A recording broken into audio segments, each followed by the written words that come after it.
ବୟସ୍କ ଲୋକ ତାଙ୍କର ବୟସ 70 ପରେ ହେବ ସେ ମୋତେ ବହୁତ ଭଲ ପାଆନ୍ତି। ମୁଁ ତାଙ୍କ ବିଷୟରେ କିଛି କହିବାକୁ ଯାଉଛି। ମୁଁ ଛୋଟବେଳରୁ ତାଙ୍କୁ ଜାଣିଛି।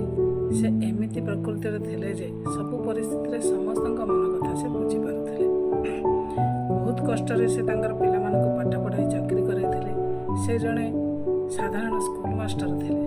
ନିଜର ମନ ଆଉ ସ୍ୱପ୍ନକୁ ବଳି ପକାଇ ତାଙ୍କର ପିଲାମାନଙ୍କର ସ୍ୱପ୍ନକୁ ପୂରଣ କରି ଚାଲିଥିଲେ। ତାପରେ ପ୍ରଥମେ ତାଙ୍କ ପୁଅ ଚାକିରି କଲେ। ଚାକିରି କଲା ପରେ ସେ କହିଲେ ମୁଁ ଗୋଟେ କାର୍ କିଣିବି।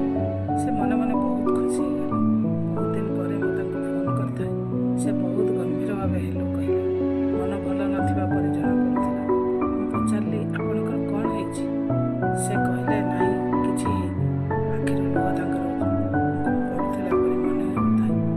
ମୁଁ କହିଲି ଅଙ୍କଲ କ'ଣ ହେଇଛି କୁହନ୍ତୁ ପ୍ଲିଜ୍। ବହୁତ ପଚାରିଲା ପରେ ସେ କହିଲେ ନାଇଁରେ ମା ଆଜି ମନଟା ଭଲ ନାହିଁ। କାରଣ? କିନ୍ତୁ ପଚାରିଲାରୁ ସେ କହିଲେ ନାଇଁ ମୋ ପୁଅ ଗତକାଲି କାର୍ ଗୋଟେ ଆଣିଛି। ମୁଁ କହିଲି ଭଲ ତ ଆପଣ ତ ବହୁତ ଖୁସି ହେଉଥିଲେ। ସେ କହିଲେ ନାଇଁ ଆଜି ସେ କାର୍ ପୂଜା କରିବାକୁ ଗଲା। ସମସ୍ତଙ୍କୁ ନେଲା। କଲୋନୀରେ କିଛି ଲୋକଙ୍କୁ 2-3 ଟ୍ରିପ୍ କରିକି ନେଲା। ଭଲ କଥା। ମୁଁ ସେଥିରେ ବହୁତ ଖୁସି। କିନ୍ତୁ ମୋତେ କହିଲା ବାପା ଆପଣ ଅଟୋ କରି ମନ୍ଦିରକୁ ଆସିଯିବେ। ମୋ ପାଖରେ ସମୟ ନାହିଁ। ମୁଁ ଧୀର କଣ୍ଠରେ କହିଲି ନାଇଁ ତୁମେ ସବୁ ତ ଯାଉଛ ପୂଜା କରି ଆସିବ। ମୁଁ ଆଉ କାହିଁକି ଯିବି? ସେ ସଙ୍ଗେ ସଙ୍ଗେ କହିଲା ହଉ ତାହେଲେ ଠିକ୍ ଅଛି ତୁମେ ନ ଯାଅ ଘରେ ଥାଅ। ଯଦି ଆମର ଆସିବା ଲେଟ୍ ହୁଏ ତୁମେ ଟିକେ ରୋଷେଇ ଷ୍ଟାର୍ଟ କରିଦେଇଥିବ।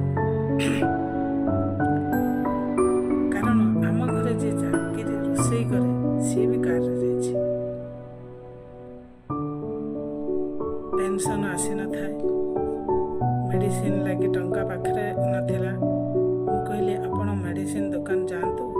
କିଣି ସାରିବା ପରେ ମୋତେ କହିବେ ମୁଁ ମେଡ଼ିସିନ ଦୋକାନକୁ ପଇସା ପଠାଇଦେବି।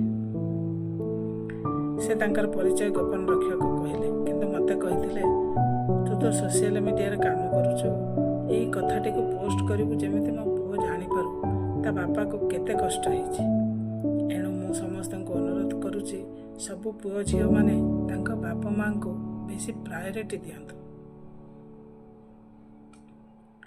ଏହି ଭିଡ଼ିଓକୁ ବହୁତ ମାତ୍ରାରେ ସେୟାର କରିବେ ଯେମିତିକି ତାଙ୍କ ପୁଅ ପାଖରେ ପହଞ୍ଚୁ। କଥାଟି ଯଦି ଭଲ ଲାଗିଥାଏ ତେବେ ଲାଇକ୍ ସେୟାର